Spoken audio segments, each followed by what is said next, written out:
Hello friends, welcome to defence matrix. तो Pakistan navy द्वारा Chinese type O54A-P जो frigates हैं उनको अपनी सर्विस में इंडक्ट किया गया है। तो PNS तुगरेल पाकिस्तान की सर्विस को ज्वाइन कर चुकी है। इसे पाकिस्तान की सबसे एडवांस फ्रिगेट बताया जाता है। आज हम इसी के बारे में डिटेल में बात करेंगे, साथ ही साथ इसकी कैपेबिलिटी को हम कंपेयर करेंगे इंडियन नेवी की फ्रिगेट से और समझने की कोशिश करेंगे कि कहां तक ये कंपैरिजन किया जा सकता है और कितनी कैपेबल ये फ्रिगेट्स हैं। तो PNS Tughril modified type O54A frigates हैं जिनको चाइना में 2005 से ही बनाया जा रहा है। तो पब्लिक डेटा के हिसाब से इनका जो डिस्प्लेसमेंट है वो 4053 टन का है और ये 4 सांक्षी 16 PA6 STC डीजल इंजन को यूज़ करते हैं जो कि 7600 प्लस हॉर्स पावर प्रोड्यूस करने में सक्षम है। मैक्सिमम स्पीड आपको यहाँ पर 50 किलोमीटर पर आवर की मिल जाती है और जो मैक्सिमम रेंज है वो 15,000 किलोमीटर के आसपास की बताई जाती है।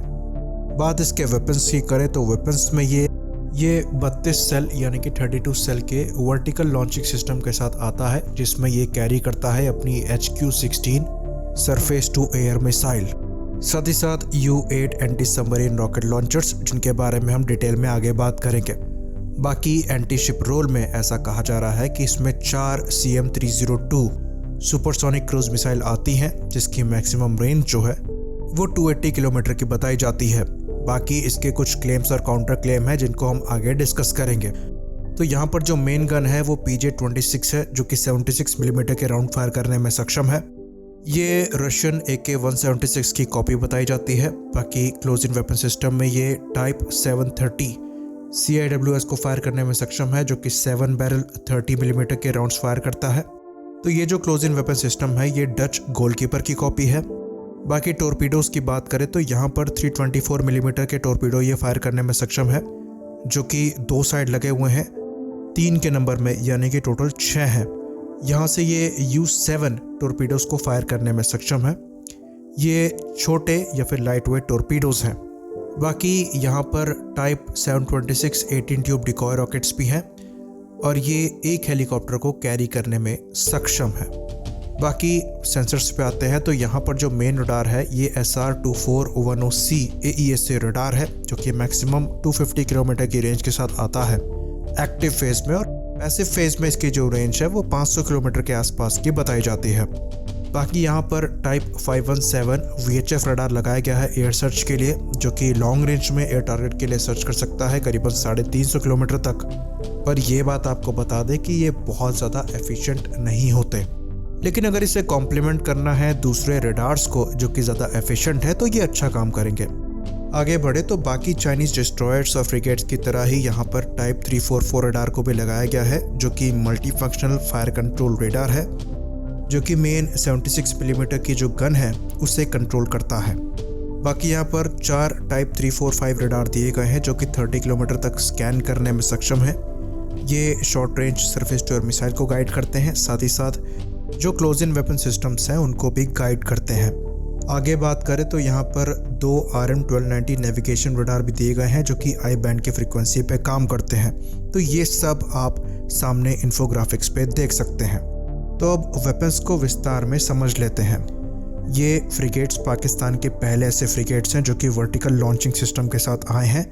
इसमें 32 सेल यानी कि 32 सेल दिए गए हैं जिसमें HQ-16 surface to air missile है सेल्फ डिफेंस के लिए। तो कुछ पाकिस्तानियों का क्लेम है कि ये HQ-16B सैम हो सकती है जिसकी मैक्सिमम रेंज 70 किलोमीटर्स की है, पर हमारा मानना यह है कि ये HQ-16BE सैम होगी जो कि एक्सपोर्ट वर्जन है HQ-16B का, तो इसकी रेंज 70 किलोमीटर से कुछ कम ही होगी। कुछ फोरम्स में इसकी जो मैक्सिमम रेंज है वो 50 किलोमीटर्स के आसपास बताई गई है, पर यह डेटा कंफर्म नहीं किया जा सकता।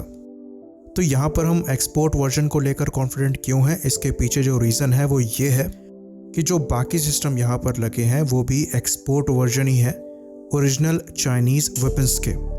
बाकी यहाँ पर अगर रॉकेट प्रोपेल्ड टॉर्पीडोज़ की बात करें तो U-8 टॉर्पीडोज़ यहाँ पर ये फायर करने में सक्षम है जो कि बेस्ड है CY-5 टॉर्पीडोज़ पे। इनकी मैक्सिमम रेंज जो है वो 30 किलोमीटर के आसपास की बताई जाती है। तो ये 30 किलोमीटर की रेंज में स्मॉल टॉर्पीडोज़ को फायर करके सबमरीन को काफ़ी तेज़ी से टारगेट कर सकते हैं।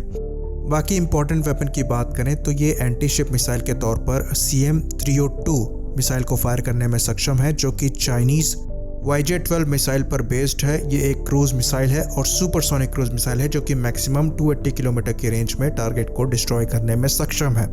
तो यहाँ पर इसके लॉन्चर को देखकर कुछ लोग ये क्लेम कर रहे थे कि ये चाइनीज़ CM-401 मिसाइल है, पर इसके चांसेस बहुत ज़्यादा कम लगते हैं। इसके पीछे बड़ा कारण ये है, पाकिस्तान और चाइना के बीच में इस फ्रिगेट को लेकर जो कॉन्ट्रैक्ट साइनिंग है वो 2017 में हुई थी और CM-401 को कॉन्ट्रैक्ट साइनिंग के 1 साल बाद यानी कि 2018 में पहली बार डिस्प्ले किया गया था।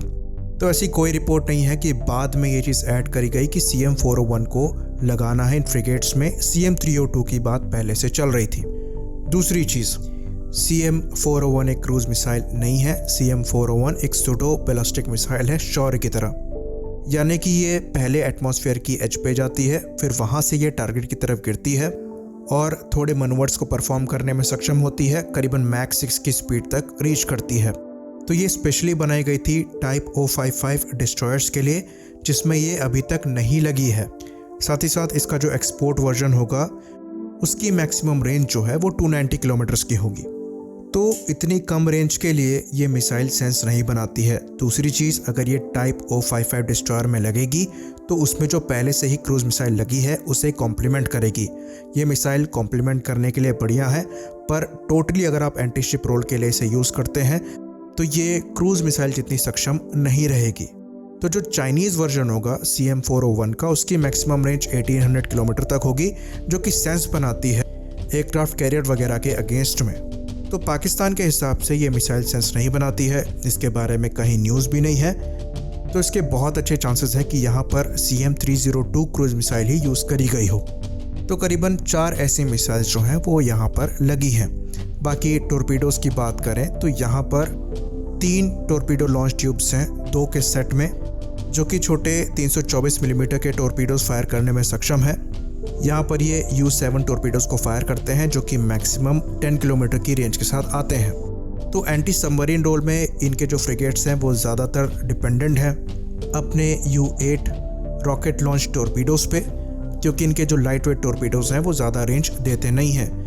इसके कंपैरिजन में अगर हम इंडियन टोरपीडोज़ की बात करें जो कि डिस्ट्रॉयर्स और फ्रिगेट्स में यूज़ होते हैं, तो हम 533 मिलीमीटर के टोरपीडोज़ यूज़ करते हैं, जो कि मैक्सिमम 40 से 50 किलोमीटर तक की रेंज दे देते हैं। साथ ही साथ इसमें एक ही हेलीकॉप्टर कैरी किया जा सकता है, तो यहाँ पर जो एंटी सबमरीन वॉरफेयर की कैपेबिलिटी है हेलीकॉप्टर के थ्रू वो भी लिमिटेड हो जाती है। तो अगर आप इंडियन फ्रिगेट से इनको कंपेयर करेंगे तो शिवालिक क्लास से आप कंपेयर नहीं कर सकते, क्योंकि वो ऑलमोस्ट डिस्ट्रॉयर्स हैं, 6000 टन कैटेगरी के हैं और फायर पावर में इसके दुगने हैं। ये 4 CM-302 मिसाइल कैरी करते हैं, वो 8 ब्रह्मोस कैरी करते हैं। ये बात आपको बता दें, CM-302 काफ़ी कैपेबल एंटी शिप मिसाइल है, पर ब्रह्मोस जितनी नहीं है। CM-302 के बारे में कहा यह जाता है, या फिर YJ-12 के बारे में ये कहा जाता है कि इसको रशियन KH-31 मिसाइल को रिवर्स इंजीनियर्ड करके बनाया गया है। तो शिवालिक क्लास के जो डिस्ट्रॉयर्स हैं वो इसके दुगनी ब्रह्मोस मिसाइल कैरी करते हैं। साथ में टोरपीडोज़ के तौर पर वो 533 मिलीमीटर के टोरपीडोज़ फायर करने में सक्षम है। साथ ही साथ 2 हेलीकॉप्टर को कैरी कर सकते हैं, तो एंटी सबमरीन वॉरफेयर में भी वो ज़्यादा कैपेबल है। अगर इनको कंपेयर करना है तो इनको तलवार क्लास फ्रिगेट से कंपेयर किया जा सकता है। तो हमारी जो नई तलवार क्लास फ्रिगेट्स हैं, जो कि एडमिरल ग्रिगोरोविच का ही एक मॉडिफाइड वर्जन है, जो कि 4000 टन क्लास डिस्प्लेसमेंट के हैं, जैसा कि टाइप O54 फ्रिगेट्स हैं। तो यहाँ पर जो कंपैरिजन है वो फेयर होगा, लेकिन फिर भी जो तलवार क्लास की फ्रिगेट्स हैं वो 8 ब्रह्मोस कैरी करती हैं इसके कंपैरिजन में। साथ ही साथ टोरपीडोज़ के तौर पर भी यहाँ पर 4 533 मिलीमीटर की टोरपीडो ट्यूब्स हैं। हेलीकॉप्टर एक ही यूज़ किया जाता है। बाकी सेंसर्स के मामले में जो मेन रडार है वो टाइप O54 का बेटर है, क्योंकि AES से है।